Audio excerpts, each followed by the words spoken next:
Buenos días, distinguidos invitados, el Ministerio de Relaciones Exteriores, el Consejo Nacional de Educación, el Instituto de Estudios Internacionales de la Pontificia Universidad Católica del Perú y el Consorcio de Centros Educativos Católicos les dan la bienvenida a este simposio sobre el fallo de la Corte Internacional de Justicia sobre delimitación marítima entre Perú y Chile y los procesos pedagógicos para su difusión en el aula.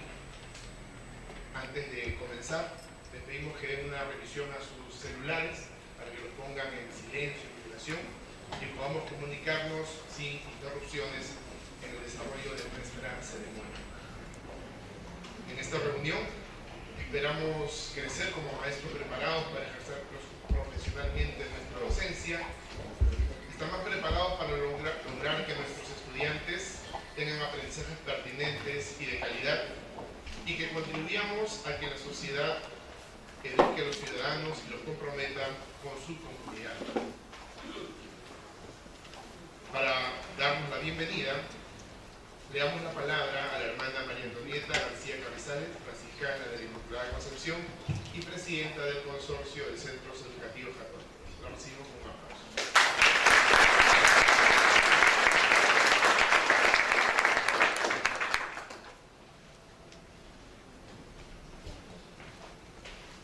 Embajador Juan Fernández Rojas Amanés, viceministro de Relaciones Exteriores. Doctor Andrés Cardón Franco, presidente saliente del Consejo Nacional de Educación. Doctor Hugo Díaz, vicepresidente saliente del Consejo Nacional de Educación. Señora Nancy Torrejón, secretaria ejecutiva del Consejo Nacional de Educación. Autoridades representativas de IPEVA, CONDEP, Universidad Mayor de San Marcos, Municipalidad de San Miguel, UGEL de Lima. Paz y bien en el Señor. A nombre del Consorcio de Centros Educativos Católicos, les doy la más cordial y fraternal bienvenida. Su presencia entre nosotros, dignas autoridades, es símbolo de unidad, pues hoy nos une un hecho histórico trascendental para todos nosotros los peruanos, como es el fallo de la Corte Internacional de Justicia sobre la delimitación marítima entre Perú y Chile. Aquí, nuestro consorcio, a través de sus asociados, mostramos con nuestra presencia la urgencia de su difusión en nuestras aulas para generar una cultura de paz y reconciliación con nuestros pueblos vecinos, comprometiéndonos como escuela católica a generar procesos de aprendizaje al respecto. Nuevamente, bienvenidos y gracias por estar en esta casa del Consorcio de Centros Educativos Católicos del Perú, que es también la casa de ustedes, y que hoy hagamos historia desde nuestras escuelas, construyendo fe, esperanza y calidad desde la paz. Que Dios nos bendiga siempre. Muchas gracias.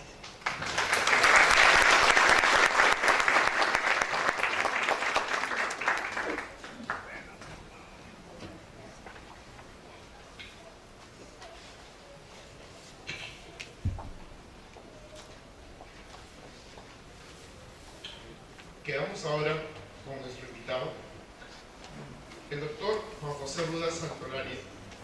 Es abogado de la Pontificia Universidad Católica del Perú, con estudios de doctorado en Derecho Eclesiástico del Estado por la Universidad de Denver, Bilbao, España.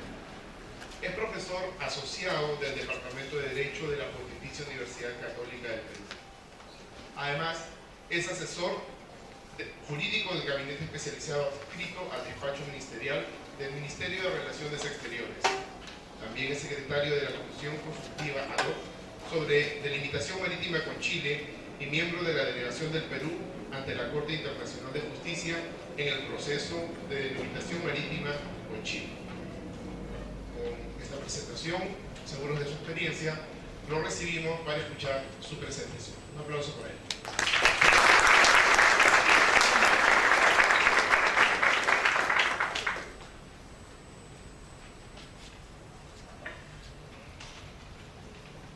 Muy buenos días.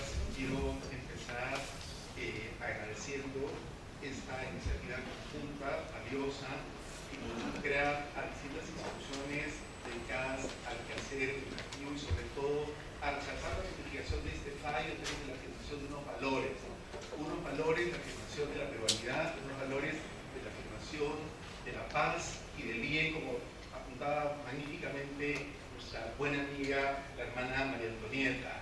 Paz y bien porque ese es un proceso que fue una opción de paz, y bien porque sin duda este proceso y el resultado de este proceso repercute favorablemente en la convivencia, en la cooperación y la integración de dos pueblos hermanos como son el Perú y Chile.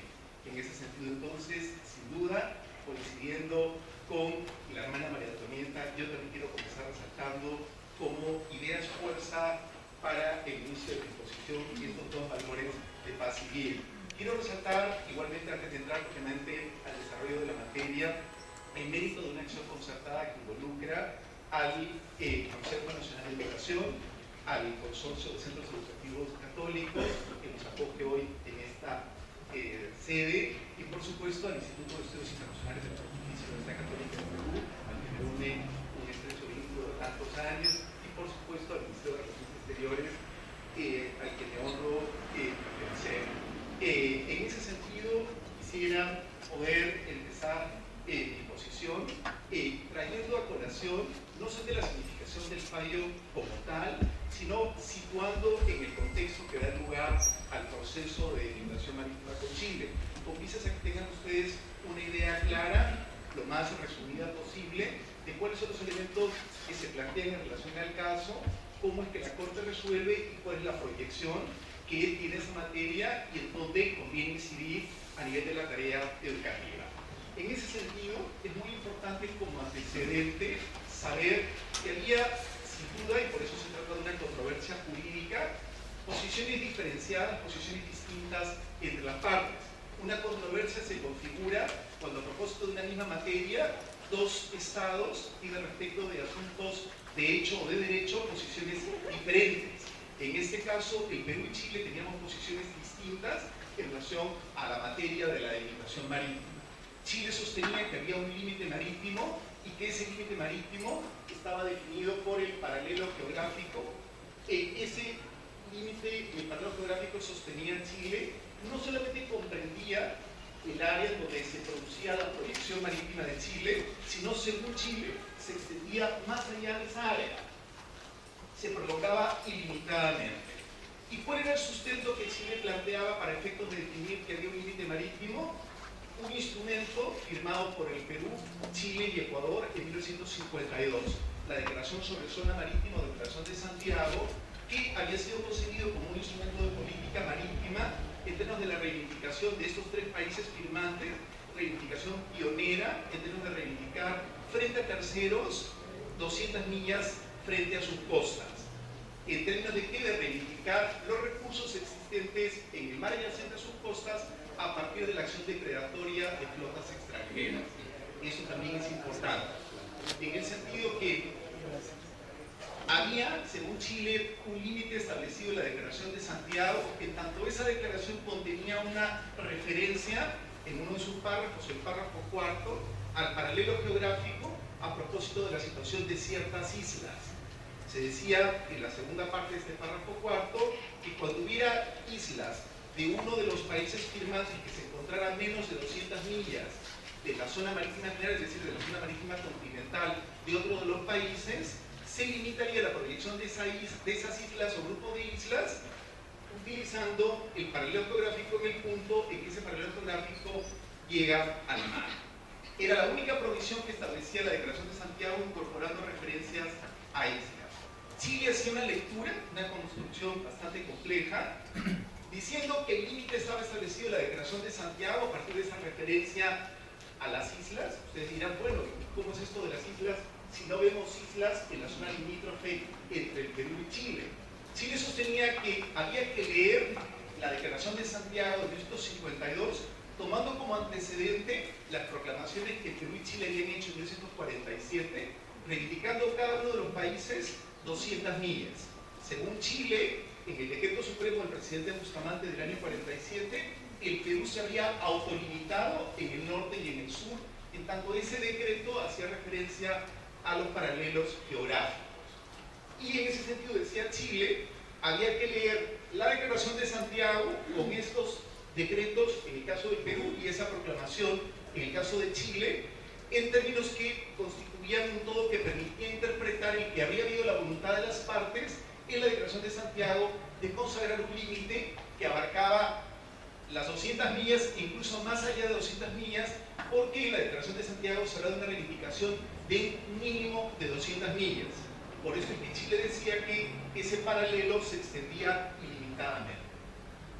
El Perú, en cambio, sostenía que la Declaración de Santiago no era un tratado de limitación marítima, sino que había sido concebido como instrumento de política marítima general en la perspectiva de una reivindicación que hacían los tres países firmantes frente a terceros. Y por eso, en tanto no había un tratado de limitación marítima, nosotros le pedíamos a la Corte que trazara una línea equidistante con vistas a dar lugar a un resultado equitativo en términos de la distribución proporcional del área de superposición de las proyecciones marítimas de los dos países. Esto es bien importante. El Perú y Chile son dos países con costas adyacentes. Al ser dos países con costas adyacentes y conforme al derecho internacional poder proyectar 200 millas desde sus costas, tanto en relación a la masa o columna de agua como en relación al lecho o subsuelo marino, las proyecciones marítimas de los dos países se superponen.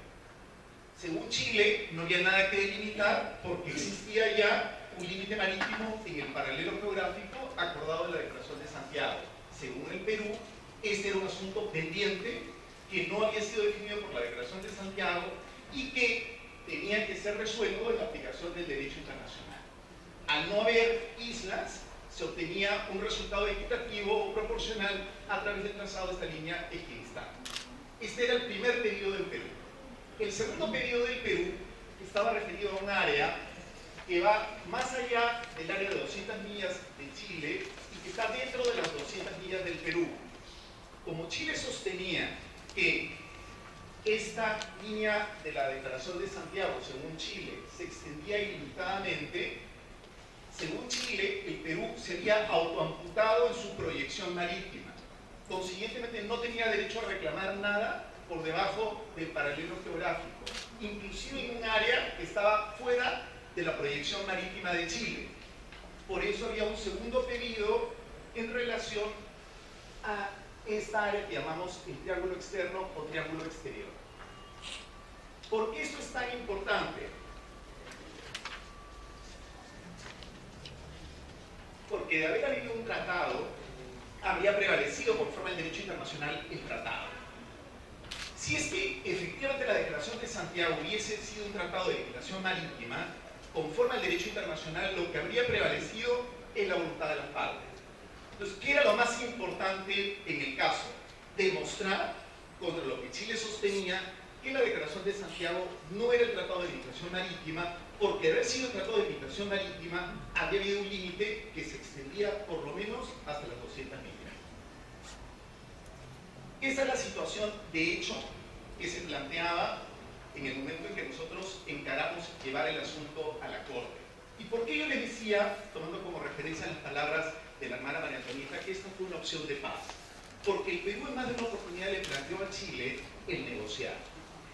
En el año 86 hubo una gestión del embajador Juan Miguel Bácula, enviado por el entonces ministro de Relaciones Exteriores Alan Wagner, para plantearle a Chile negociar el tema de la delimitación marítima pendiente. En otras oportunidades se plantea nuevamente a Chile negociar. Inicialmente Chile dijo que iba a estudiarlo, luego dijo más bien que era un asunto que estaba resuelto y que no había que discutir nada porque ya estaba resuelto. Ante eso, y en tanto el Perú es un país respetuoso del derecho internacional y de la solución pacífica de controversias, acudimos a la Corte Internacional de Justicia justamente para que, aplicando el derecho internacional, y en tanto estábamos convencidos que no había un límite marítimo que abarcaba las 200 millas, la Corte utilizara el derecho internacional para efectos de definir el límite marítimo entre los dos países.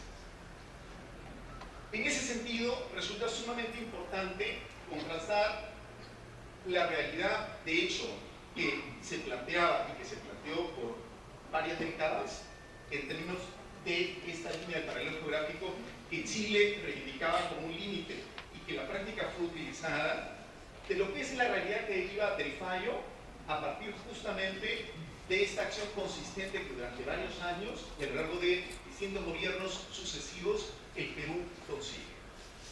Y esa es otra idea fuerza que yo quiero compartir con ustedes esta mañana.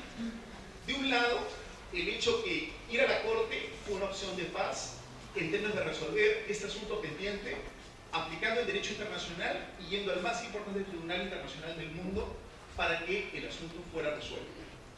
Y a la par, en que hemos podido ir a la Corte y desarrollar un proceso exitoso ante la Corte en razón a una acción que fue concebida como una política de Estado a lo largo de varios gobiernos sucesivos. Distintos gobiernos, en función de ese objetivo nacional, fueron progresivamente desarrollando acciones que posibilitaron, primero, llevar el asunto a la Corte y luego mantener un equipo que de manera eficiente fue capaz de presentar con solidez nuestros argumentos, centrando sin duda nuestras fortalezas y apuntando a explicar, como ocurre en todas las posiciones, aquellos asuntos que nos resultaban débiles o más difíciles. Siempre una posición tiene fortalezas y tiene debilidades. Y el secreto de una defensa está en reforzar esas fortalezas y en manejar las debilidades.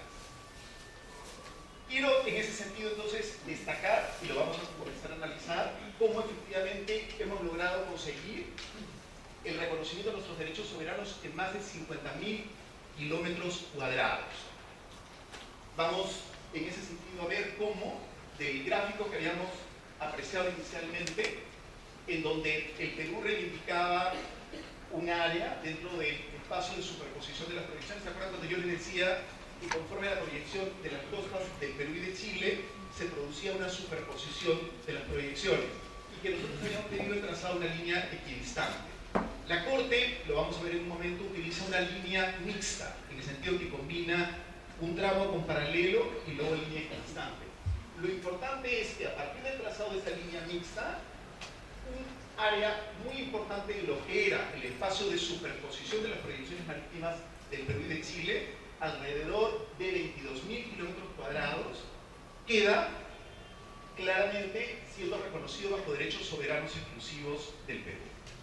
Y a la par, todo lo que era el triángulo externo, es decir, esta área que Chile decía que era alta mar, que tanto según Chile el Perú se había autoamputado en la Declaración de Santiago y no tenía derecho a reclamar nada más abajo del paralelo geográfico, igualmente queda comprendida dentro del espacio reconocido bajo derechos soberanos del Perú.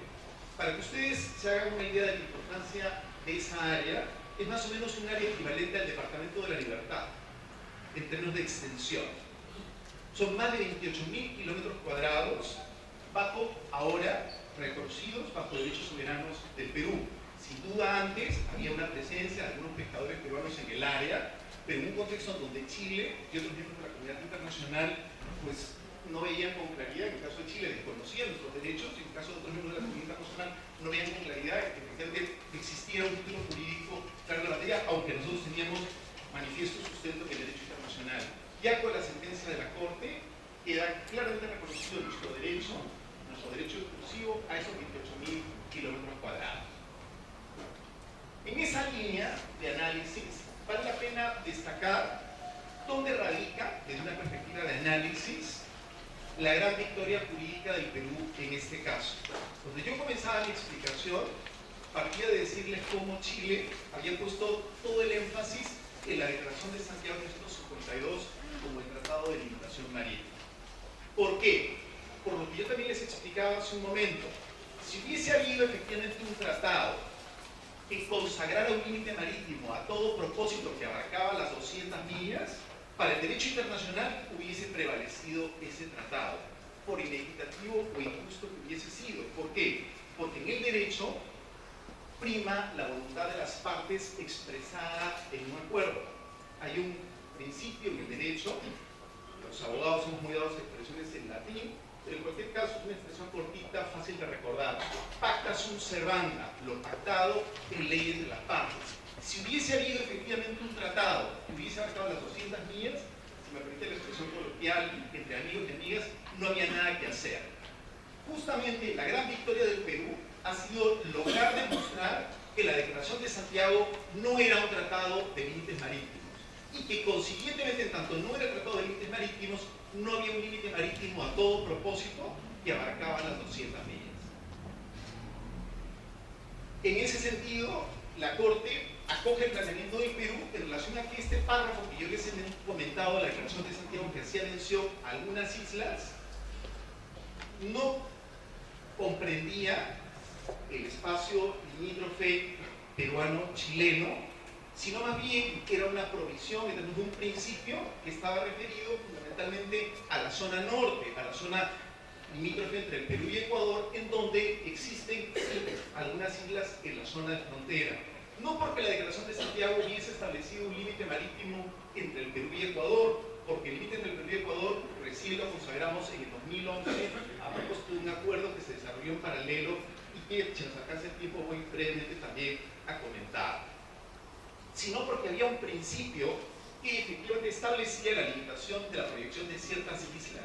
Eso la Corte lo reconoce, en el sentido de decir que en el punto cuarto, párrafo cuarto de la declaración, la referencia a las islas no consagra un límite marítimo a todo propósito. A la par, la Corte dice claramente que la Declaración de Santiago no es un tratado que hubiese establecido un límite de 200 millas. Y por otro lado, un elemento muy importante también, desvirtuando lo que Chile había planteado, que las proclamaciones del año 47 hicieron Chile y el Perú no están referidos al establecimiento de límites marítimos laterales, es decir, límites entre los vecinos, sino que era una proyección mar afuera. Esto también tenía su significación por lo que yo les explicaba hace un momento, que tanto Chile decía que había que leer la Declaración de Santiago junto con las proclamaciones del año 47. Hay un elemento muy importante en el razonamiento de la Corte que vamos a comentar ahora, que es el que la Corte dice que si bien efectivamente la Declaración de Santiago no era un tratado de limitación marítima, porque de lo contrario haríamos un límite en las 200 millas, acoge la existencia de un acuerdo tácito. Ese es un elemento sin duda discutible por los elementos que contiene y porque efectivamente la jurisprudencia de la Corte anterior había referencias, la jurisprudencia de la Corte, yo entiendo que aquí no hay gente, a lo mejor no tan vinculada al mundo del derecho, la Corte va resolviendo casos y los casos dan lugar a fallos o sentencias que son obligatorios para las partes en cada caso. Pero si bien esos casos son obligatorios para las partes concernidas, eso no significa que no haya unas líneas que fluyen de esas sentencias, entendiendo que cómo la Corte ha resuelto en casos anteriores. Entonces, en casos anteriores, la Corte había dicho que los límites marítimos son asuntos de grave importancia, que no cabe presumir ni inferir la existencia de acuerdos tácitos, salvo que, y eso es un elemento muy importante, esto pudiera demostrarse de manera fehaciente. Y aquí hay una inflexión importante en nuestro caso, que sin duda fue objeto de una muy ardua discusión entre los jueces, si había o no había un acuerdo tácito. Y eso lo podemos ver analizando la sentencia, viendo la forma como se produce la votación entre los jueces, y luego a su vez viendo, formando parte de la sentencia, los votos singulares. Es decir, una vez que termina el cuerpo de la sentencia, hay jueces que han querido expresar el sentido de su votación o dejar a salvo su posición. Y podemos ver como una ardua discusión en relación a si había o no había un acuerdo tácito. Sin embargo, la mayoría de la Corte se decantó porque existía un acuerdo tácito, pero un acuerdo tácito de carácter limitado. Y vamos a ver por qué, cuál es el sentido del razonamiento. Hay un convenio sobre zona especial fronteriza marítima del año 54, que involucraba al Perú, Chile y Ecuador. Es un convenio que fue concebido para un propósito específico. ¿Cuál era el propósito específico? Crear una zona de tolerancia en relación a las pequeñas embarcaciones artesanales que carecieran de instrumentos de náutica para ubicarse en el mar. En ese sentido, el conseguir esa zona de tolerancia era tanto una pequeña embarcación artesanal podía inadvertidamente estar en la zona marítima del otro país, en tanto no tenía cómo ubicarse con facilidad. Y el convenio no posibilitaba el poder desarrollar actividades extractivas en la zona marítima del otro país. Simplemente lo que hacía era el liberar de la imposición de sanciones. Pero utiliza un fraseo que da lugar a que la Corte interprete no que en este convenio se ha establecido el límite, ojo, sino que el fraseo, la redacción de este convenio, pone en evidencia que habría habido la voluntad de las partes en términos de existir un entendimiento previo a propósito de la existencia de un límite marítimo por un sentido acotado. Y vamos a ver, en el preámbulo, que es la parte introductoria de este convenio, se hace mención a violaciones de la frontera marítima. En el artículo primero, se hace mención al establecimiento de la zona especial a partir de las 12 primeras millas. Es decir, la zona especial no se establece desde la costa, se establece luego de las 12 primeras millas que quedan reservadas en su artículo tercero para la pesca exclusiva de los nacionales de cada país. Y dice el artículo primero que se establece una zona especial a partir de las 12 primeras millas, es decir, luego de las 12 primeras millas, de 10 millas marinas de ancho a cada lado del paralelo que aquí viene, que constituye el límite marítimo entre los dos países. A partir de esta expresión, la Corte asume que habría elementos para asumir que esto era una prueba fehaciente en relación a la existencia de un acuerdo tácito. Habiendo desvirtuado, y eso es muy importante, que la Declaración de Santiago era el Tratado de Límites Marítimos, y no habiendo en este convenio ninguna referencia en relación a cuál era el alcance de esta zona especial, la Corte lo que hace es analizar cuál sería el alcance en términos de extensión de este límite definido en virtud de un acuerdo tácito. Nosotros sabíamos, y eso también lo comparto de la relación en la que nos encontramos, yo hablaba que un caso tiene siempre fortalezas y debilidades. Sabemos que este convenio sin duda era uno de los instrumentos complejos. Complejos porque había sido concebido sin duda con el mejor espíritu en su momento, en la perspectiva de atender la situación que hemos descrito, la de los pequeños pescadores artesanales. En un contexto además embrionario de formación del derecho del mar, estamos en 1954, no estamos en 2014. Sin embargo, el fraseo de este convenio le permite a la Corte sustentar con toda la discusión que eso pueda tener, pero finalmente es lo que recoge el fallo, que habría un límite marítimo acordado tácitamente con una extensión determinada. ¿Y por qué con una extensión determinada? La Corte hace un análisis en términos que, como la Declaración de Santiago no era el Tratado de Cooperación Marítima, hay que ver cuál sería el alcance de este límite que habrían asumido por voluntad de las partes los estados y que había quedado reflejado en términos de su existencia en el fraseo del convenio del año 54. Y para eso, dado que no hay otros elementos, entra a analizar lo que era la actividad pesquera, la actividad extractiva en esa época. Y determina que en aquel entonces, en la década del 50, bajo ningún concepto, la actividad extractiva iba más allá de las 80 millas. Por eso es que hay una referencia a las 80 millas. Eso también es otra cuestión importante. Cuando nosotros planteamos la defensa de la posición del Perú en relación a este tema, lógicamente no sabíamos que se iba a plantear lo del acuerdo tácito, pero sabíamos que eventualmente la Corte podía darle algún efecto a este convenio. ¿Y cuál era nuestra preocupación? Intentar a toda costa demostrar a la Corte que bajo ningún concepto el alcance de este convenio podía llegar a las 200 millas. El razonamiento que hace la Corte es interesante en el sentido que distingue de un lado la reivindicación que hacen los tres países en la Declaración de Santiago en relación a las 200 millas frente a sus costas y la extensión de un límite en términos de ese acuerdo tácito que solo habría llegado hasta las 80 millas. Es decir, hay de un lado una reivindicación frente a terceros que llega a las 200 millas y luego interpartes, es decir, entre los estados concernidos, ese límite solo había tenido sentido en relación hasta donde se desarrollaba la actividad pesquera en aquel entonces.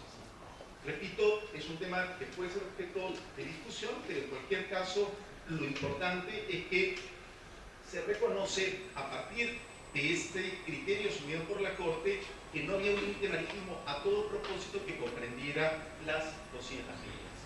Y es en atención a eso que la Corte traza el curso del límite marítimo en términos de la definición de una línea mixta. De un lado, una línea de 80 millas que sigue el curso del paralelo geográfico que pasa por el hito número 1, ahora nos vamos a referir a eso, hasta el punto A. ¿Por qué el punto A? Porque es el punto A en donde se produce la finalización del alcance de este acuerdo tácito al que hemos hecho referencia según el razonamiento de la Corte. Y a partir de allí, y eso es sumamente importante, en tanto no había un límite marítimo que abarcara las 200 millas, la Corte acoge el planteamiento del Perú de trazar una línea equidistante para dar lugar a una distribución equitativa del área de superposición de las proyecciones marítimas. En ese sentido, se traza una línea en dirección suroeste A a B. ¿Por qué A a B? Porque el punto A es el punto inicial de esa línea equidistante y B es donde termina esa línea equidistante. ¿Cómo se determina esa línea equidistante? Es una cuestión también bastante compleja, pero que en cualquier caso, en términos de una tarea pedagógica, puede ser útil también que ustedes manejen. Se define, y eso está planteado en el fallo de la Corte, y luego se desarrolla en las tareas técnicas que derivan del fallo de la Corte, unos puntos que se llaman puntos contribuyentes en las costas del Perú y de Chile. Y a partir de allí se van trazando segmentos que van definiendo el curso de la línea equidistante. Lo vamos a ver en un momento.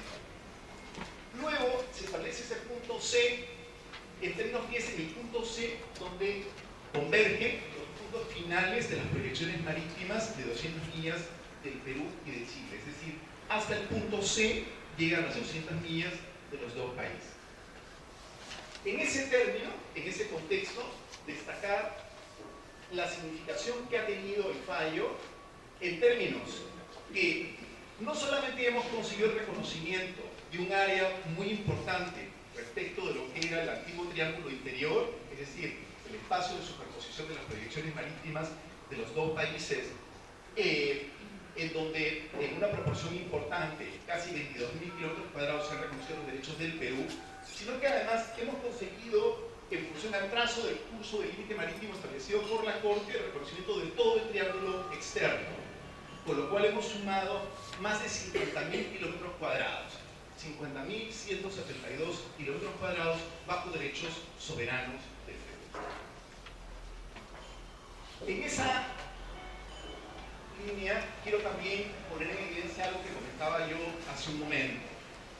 Yo le comentaba o le refería hace un instante cómo la línea de 80 millas, esta línea mixta, conjuga, paralelo y línea equidistante, se traza siguiendo el curso de paralelo geográfico que pasa por el hito número 1. Y eso es bien importante, ¿por qué? Porque la Corte, en su fallo, disocia el punto de inicio del límite marítimo del punto de inicio de la frontera terrestre. Esto es bien importante. La controversia que fue sometida a jurisdicción de la Corte es una controversia marítima, no terrestre. La frontera terrestre quedó perfectamente definida conforme al Tratado de 1929 y a los trabajos de la Comisión Mixta de Límites de ese año y de 1930. En 1930 hubo una diferencia entre los peritos del Perú y de Chile que integraba la Comisión Mixta de Límites. Los ministerios de Relaciones Exteriores dieron a sus peritos unas instrucciones idénticas que permitieron identificar, definir cuál era efectivamente el punto de inicio de la frontera terrestre, el punto Concordia, tal y como había sido definido en el artículo 2 del Tratado de 1929. En esas instrucciones idénticas se desarrolla cómo efectivamente ese punto de inicio está definido por la intersección con la orilla del mar y un arco de 10 kilómetros de radio que tiene su centro en el primer puente sobre el río Yuta y la vía férrea de Arica a La Paz. Eso es bien importante porque la Corte en su razonamiento dice cómo, párrafo 153, las dos partes coinciden en que la frontera terrestre quedó definida hace más de 80 años. ¿Conforme a qué? Al Tratado de 1929. Y que en virtud de ese mismo tratado, hubo una comisión mixta que desarrolló las áreas de demarcación, es decir, de colocación de los hitos o señales físicas siguiendo el curso de la línea de frontera.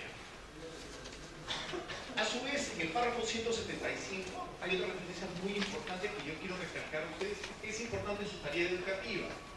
La Corte deja claro que no está llamada a pronunciarse en relación a cuál es la ubicación del punto de inicio de la frontera terrestre, el punto Concordia, porque es un asunto que no ha sido sometido a su jurisdicción. La Corte, en relación a lo que se pronuncia, es al punto de inicio del límite marítimo. ¿Y por qué se produce esta disociación? Por lo mismo que dice la Corte final, considerando los acuerdos alcanzados entre las partes. En el caso de la frontera terrestre, es una frontera perfectamente definida en el 29 y en el 30. En el caso del límite marítimo, hay que utilizar el paralelo que pasa por el hito número 1.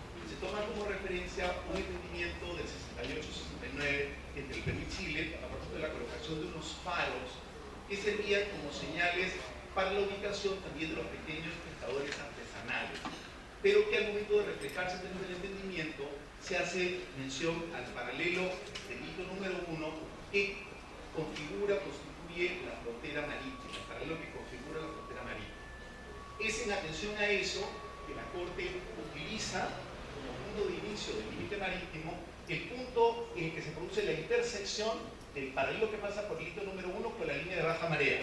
Ojo, aquí hay un asunto bien importante que yo quiero recalcar a ustedes que son personas vinculadas al mundo de la educación. No es el hito número 1. El hito número 1 es una señal física que dentro del proceso de demarcación en la frontera terrestre peruano-chilena está colocado en tierra. El punto de inicio no está en el hito 1, está en el punto donde se produce la intersección del paralelo que pasa por el hito número 1 con la línea de baja marea. En ese sentido, entonces, tenemos dos puntos de inicio de dos límites o fronteras.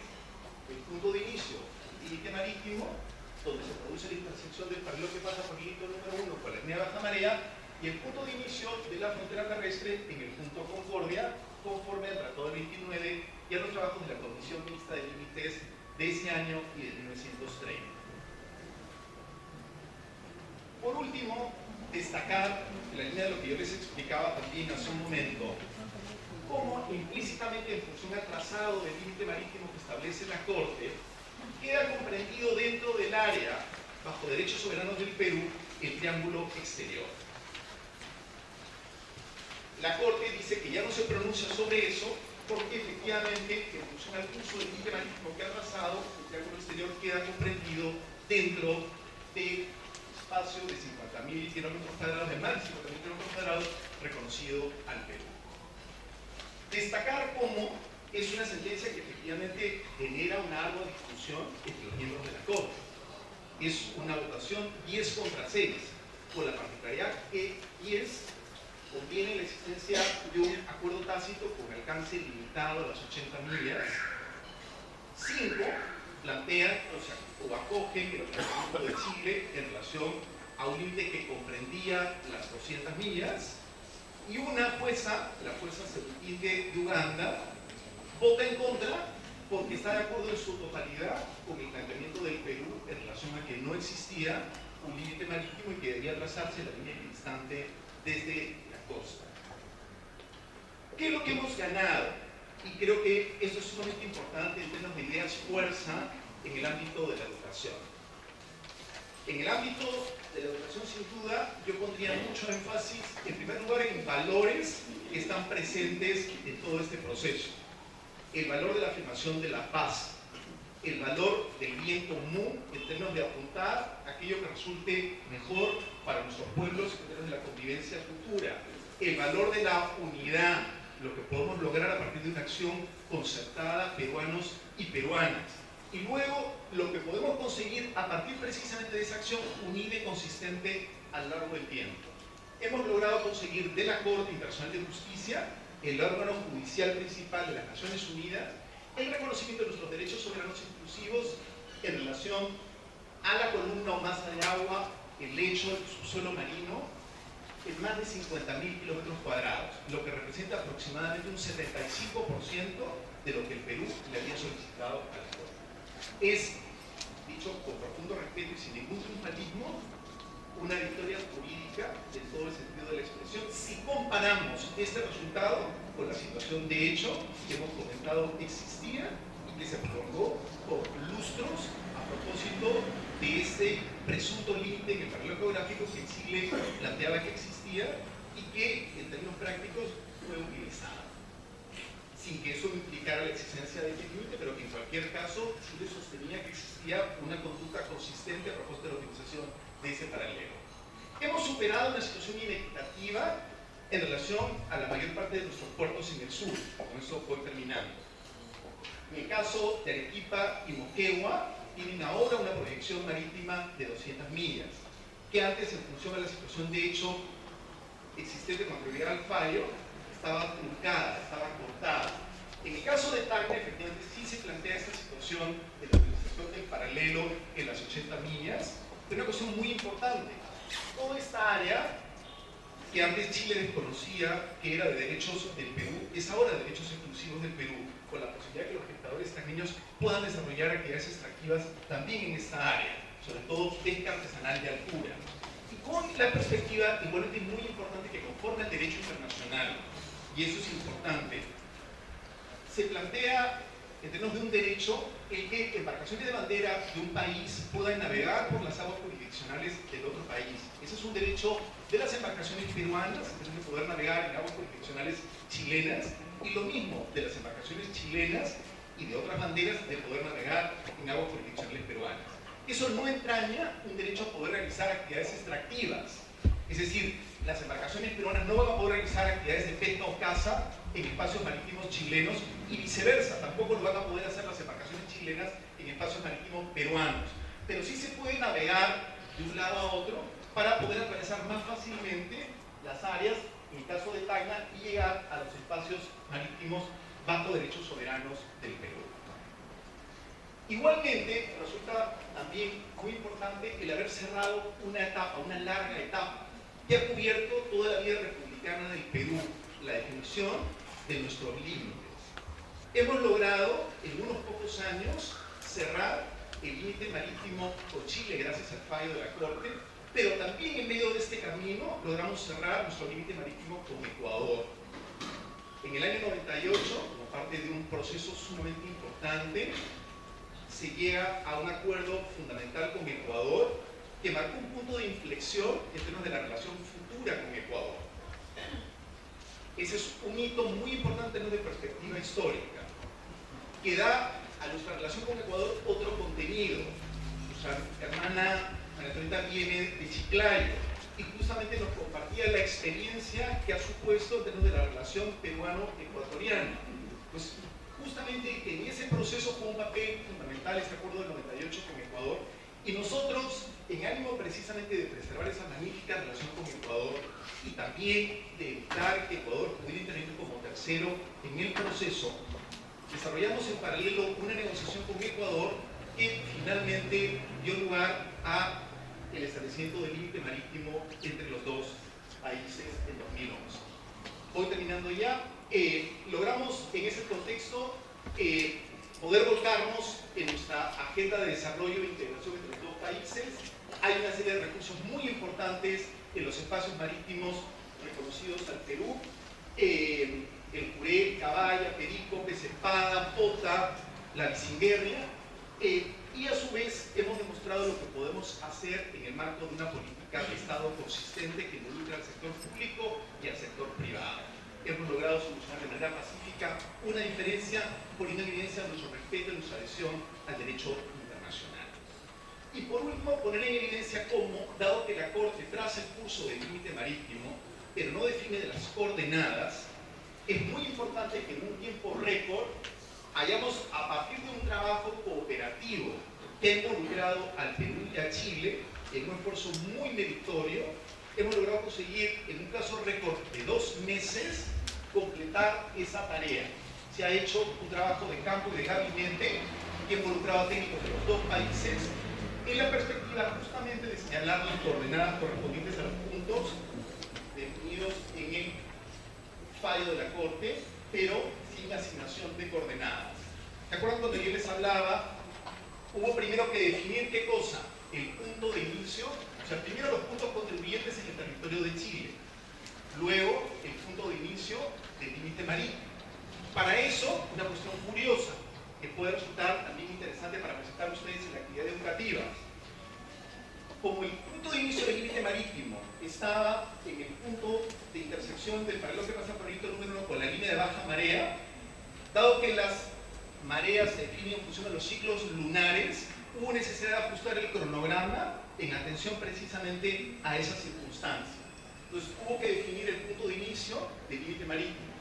Hubo que definir los puntos contribuyentes en territorio peruano en términos de sus coordenadas. Y a partir de eso, fíjense qué tal tarea. Definido el punto de inicio, podíamos a su vez saber cuál era la extensión del trazo de las primeras 80 millas hasta el punto A. Pero luego, en función a estos puntos contribuyentes en territorio chileno y en territorio peruano, 6 en territorio chileno y 3 en territorio peruano, se iba trazando segmentos para definir el curso de esta línea equidistante en dirección suroeste hasta el punto B que había señalado el fallo de la Corte. Y luego llegar al punto C, en donde se produce la convergencia final de las proyecciones marítimas. Esa ha sido una tarea, repito, muy meritoria, que se ha completado a través de la suscripción de un acta el 25 de marzo. Y yo quiero en ese sentido poner de relieve el trabajo de los técnicos de los dos países en el mejor espíritu de buena vecindad conforme señalaba el fallo de la Corte. ¿Cuáles son ideas que quiero finalmente terminar de resaltar? En primer lugar, lo que los peruanos y peruanas podemos hacer a partir del desarrollo de una política de Estado, que ha involucrado al sector público y al sector privado, y en donde la acción educativa es fundamental en términos de la afirmación de estos valores.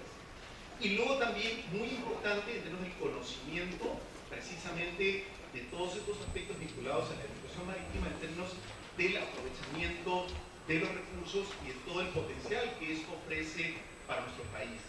Igualmente las perspectivas importantísimas que se plantean para el Perú en términos de la cooperación e integración con Chile y con nuestros otros vecinos, al poder concentrar nuestra agenda en otras acciones. La relación peruano-chilena es una relación muy importante, que tiene muchos aspectos, pero que sin duda se va a ver enriquecida a propósito de haber cerrado este asunto complejo pendiente. Les agradezco profundamente por su atención. Lamento si me ha alargado un poquito más, pero he intentado ser lo más comprensivo posible. Muchas gracias.